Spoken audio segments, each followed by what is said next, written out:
3 of the Rich Eisen Show is on the air. We had a great chat with Jeff Van Gundy in hour number 1 and with Aaron Boone of the Yankees in hour number 2. We're keeping an eye on game number 5 tonight in the NBA Finals between the Warriors and the Toronto Raptors. But we turn to my right and I see a man who knows a thing or two about winning big-time sporting events in the country of Canada, winning a gold medal back in the day in Montreal, and a 6-time world champion, Olympic gold medalist, and a guy who I've been eager to have on the show in studio for quite some time. So I'm thrilled to have here in person, Sugar Ray Leonard. Good to see you, sir. Hey, Rich, how you doing? I was just saying, Brockman, the last time I saw this man, I told him backstage as well, sharing a flight back from London a couple of springs ago, and you got to meet my whole family on the plane.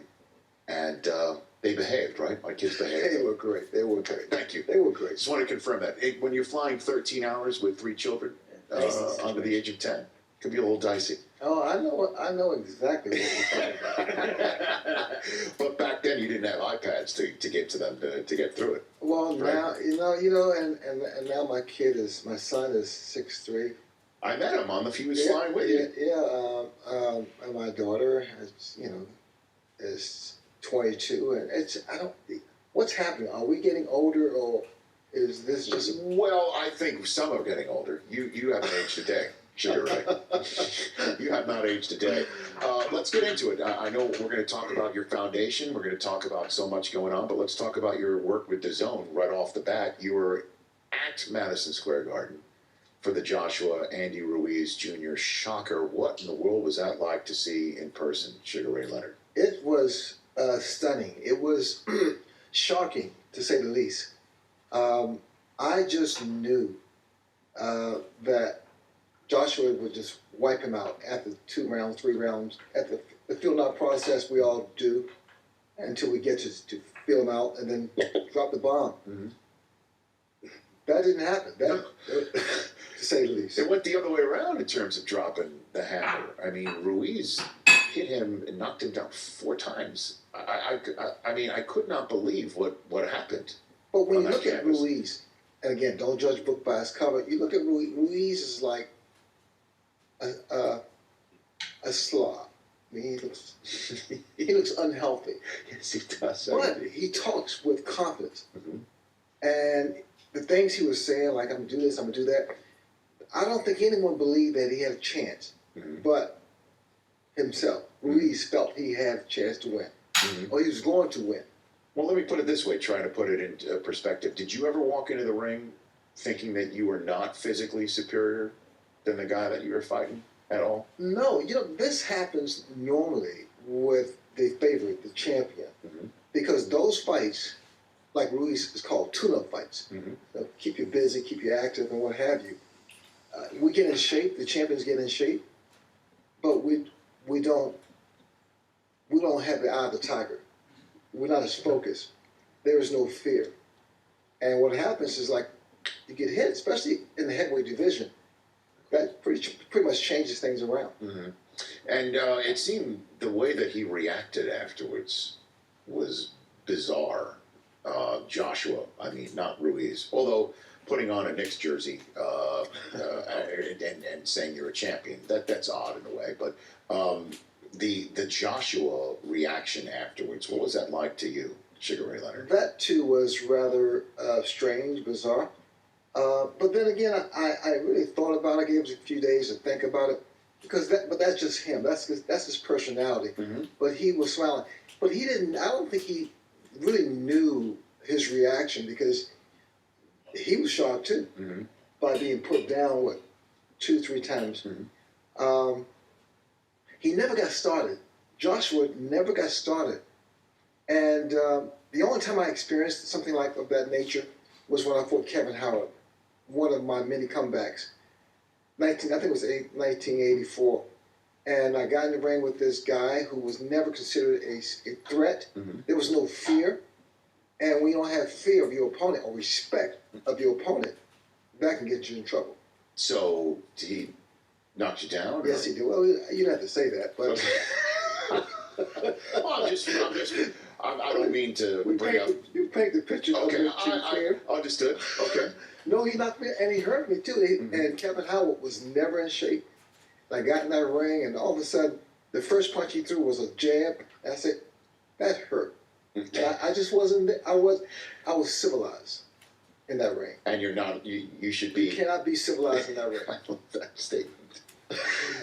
Uncivilized. It's an uncivil square. Yeah, you get into that ring and you have one thing in mind is to defeat your opponent or your opposition. And I mean, that is the most frightening experience. Even when you're walking towards the ring from the dressing room, you know right then and there that you don't have it that day. Because if you're not 100%, especially as a champion, there could be some strange things taking place. Sugar Ray Leonard here in the Rich Eisen show, and to me it didn't seem like Joshua knew where he was. It seemed like he was a little bit out of it. But then to see him smiling and taking photographs with Ruiz was strange. We had Tyson Fury in that very chair last week, Sugar Ray, and he said he thought he gave up. Would you agree with that assessment? I don't quit. I don't think he gave up. He just didn't care. If that makes sense. He wasn't there. He was not there, and I was trying to observe what was taking place because I thought he was going to be moving around and filling out. He never did that. He was just not into the fight. What do you make of Fury and Wilder if they get back together in the ring as is expected?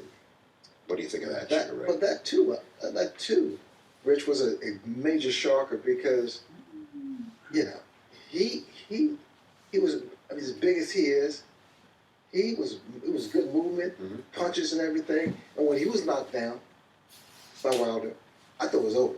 I said, this is it. He got back up and he won or made the round closer. Do you think he got a couple extra seconds to get back up? I mean, that could have been. I don't think so. I don't think so. He got very upset when I suggested that.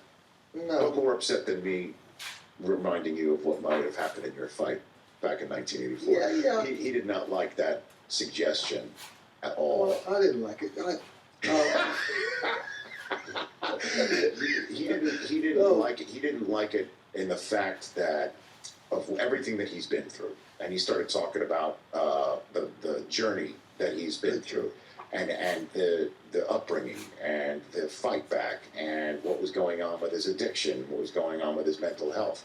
He basically said he thought about all that and he got his ass up from that campus. Fury got my props getting up from a punch that Wilder threw. When Wilder hits you, it's for the most part, it's pretty much over. And Fury got up and then competed, for that round. If I had to give you a choice, Fury, Wilder, Joshua, let's even throw Ruiz Jr. in there, the best fighter. Who do you think that's the one that should have all the belts? That's the one that's going to eventually dominate the heavyweight division, separate themselves from that class? Well, Sugar Ray Leonard, what do you think? I mean, if I'm just trying to look at each fighter and judge them by what I think they have. Yeah, weigh them all on a scale, not literally, but figuratively. Yeah. What do you think? Wilder right now, at this moment, the question you asked me, I say Wilder right now. Because first of all, he's still undefeated, he's still the champ, he's this and that. The other guys have to prove themselves. And I tell you what, the competition is great.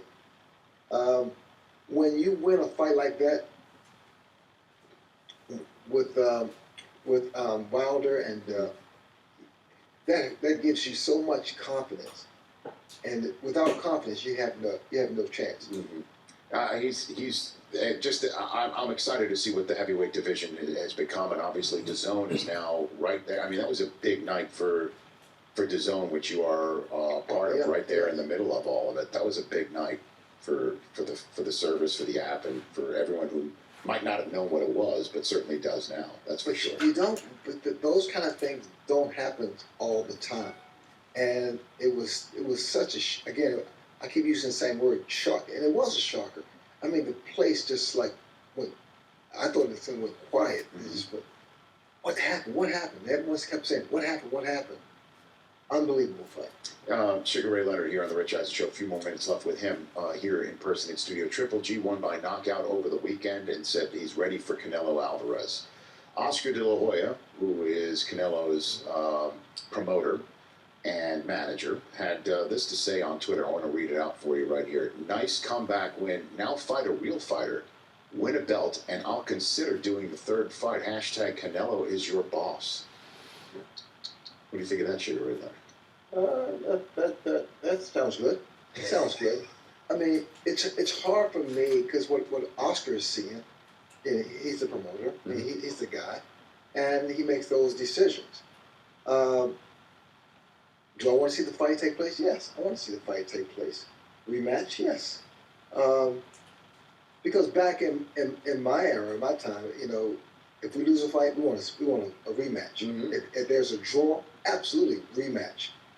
It wasn't as much, but there's so much more on the table from a monetary standpoint. Is that why you fought Duran 3 times? That's the only one you fought 3 times. Yeah. I mean, I fought Duran the third time, not because I wanted to, but it was for. It put me in another tax bracket.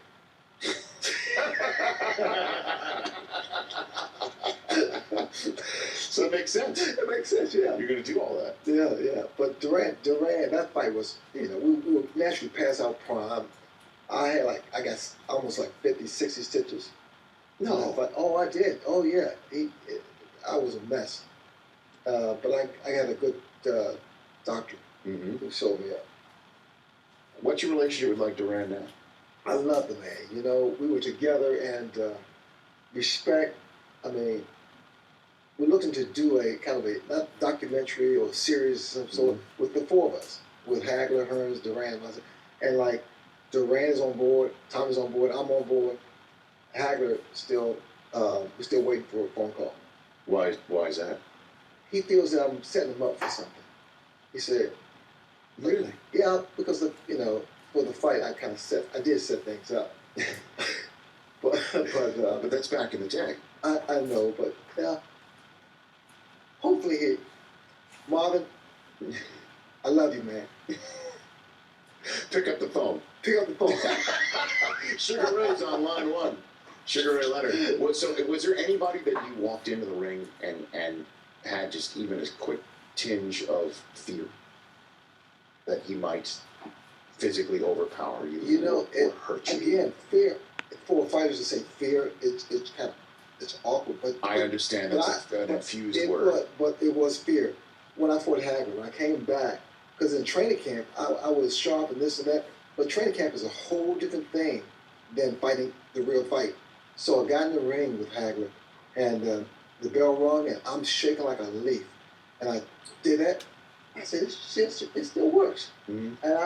And that was made me, gave me confidence enough to go the distance. Well, I got to be honest with you. I would have guessed that you would say Hagler when asking you that question. Why? How's that? I was fearful for you watching that fight. Yeah. Because you hadn't fought in a while. Yeah. And Hagler he just looked like a mean, and just like somebody who could hurt. He just looked like a dangerous man with his fists. My thing was psychological because at every press conference I said, you know what? It's a shame you guys thought Hagler was just a slugger. This man's a better boxer. I kept saying that every press conference. Mm-hmm. The last press conference, Hagler said one thing. He said, you know what? I may surprise everybody. I may outbox him. That's why I got him. Because I planted the seed in his head that he didn't have to go after me like he did Tommy Hearn. He could wait, box, and show people what he can do. Is that why he's not calling you back? Sorry, man. Richie mentioned that. Well, he always wanted a rematch too, didn't he? That's not true. Okay. And he went away. He went to. I think he moved away to Milan, Italy. Hagler did not want a rematch. Okay. I did. Why wouldn't I? Right. I knew exactly what it would take to beat him. Sugar Ray Leonard here on the Rich Eisen Show. Let's talk about the Sugar Ray Leonard Foundation. Raises money for pediatric type 1 and 2 diabetes research and care, helping children lead healthier, more productive lives through diet and exercise. Recently, a 10-year anniversary for your 10 foundation. years, yes. Congratulations on that. Thank you so much. You're And it makes welcome. me feel good. My father was a diabetic. My friends, they're either their kids or themselves are diabetic. And my wife and I started this foundation 10 years ago, and just wanted to give back. I'm a blessed man, and you know what? It's time to reciprocate. and that's what I did. That's what we put together. Over $3 million has been raised for diabetes research, care, and awareness, Yes, which is yes. an amazing figure. Just Yeah. an amazing figure. Unbelievable. My dear friends support me all the time. I mean, from Eddie Murphy. I mean, it goes on down the line. When did you first meet Eddie Murphy? Oh, I met Eddie many, many years ago when I was living back east. When he was doing Saturday Night Live? Yeah, That far? back that far. Yeah, I was living in Maryland at the time, and all my friends, they are so supportive, and I love them. Thanks, guys. Yeah, I saw that Caitlyn Jenner recently came out. I Caitlyn. imagine you met Caitlyn in Montreal. You go back to the 76 games? 76 games, yeah. She's wonderful, and it's been a dream come true for me. Because when I do something like that, especially for kids, it's all about you say kids to me, I'm there. I'm at the front door. That's amazing. That's good for you, man. And I'm thrilled that you are here on the show. Before I let you go, and I don't know if you have the answer to this or not, or have a story. Is there a Cosell story, a Howard Cosell story that you could share? Howard Cosell, Howard Cosell. I mean, Howard was my dear friend, and I remember when he wrote the book. He wrote his book. I never played the game. I never played the game. Yeah, I read that book because I'm behind this microphone in many ways because I idolize him. Right. Watching him on Monday Night Football, learning about what happened with him and Muhammad Ali and the relationship that they had, and the backing that he gave him, and then just his style. As being a kid growing up in the '70s, he and Marv Albert were the guys that basically caused me to want to think about sportscasting. So that's why I ask you about Howard. No, because Howard, when I decided to fight Hagler, the world was crazy, and Howard was one. He said, "You can't win. You can't this." I said, "Well, Howard, you're the same thing with your book. You have a book. This one said don't write, and you still wrote it." He said, "Well, you got me." I never played the game. I never played. That was the name of the book. Yes, sir. I know. Thanks for coming on, Sugar. Really appreciate it. Oh, thanks for Please come back anytime. Absolutely. Seriously, if any of the fights that you're doing for DAZN, anything I can do to help out with the foundation, you just let me know. You'll be there next year. You got it, and I'll see. Okay, I love it. Thank you so much. Sugar Ray Leonard Foundation. You can learn more about it by following Sugar Ray on Twitter at Sugar Ray Leonard. Also, his Instagram as well. That's how we are rolling here. Thanks for coming on the program. Thanks. We'll see Sugar Ray Leonard down the road, and we'll be right back with Chris Brockman's news update. 844-204-RICH, number to dial, and more here on the Rich Eisen Show.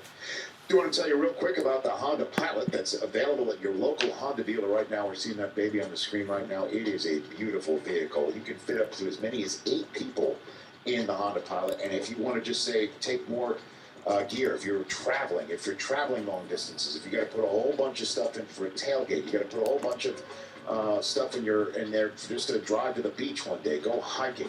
You can change the configuration, the 60-40 split between the second and the third row, and the seats are folded down. The spacious cargo area, plenty of room.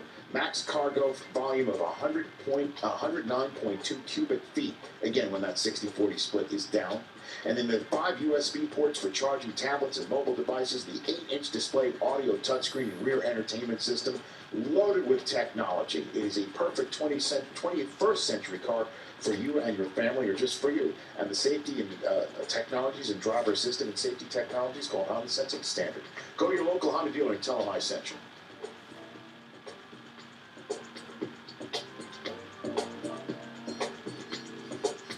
My favorite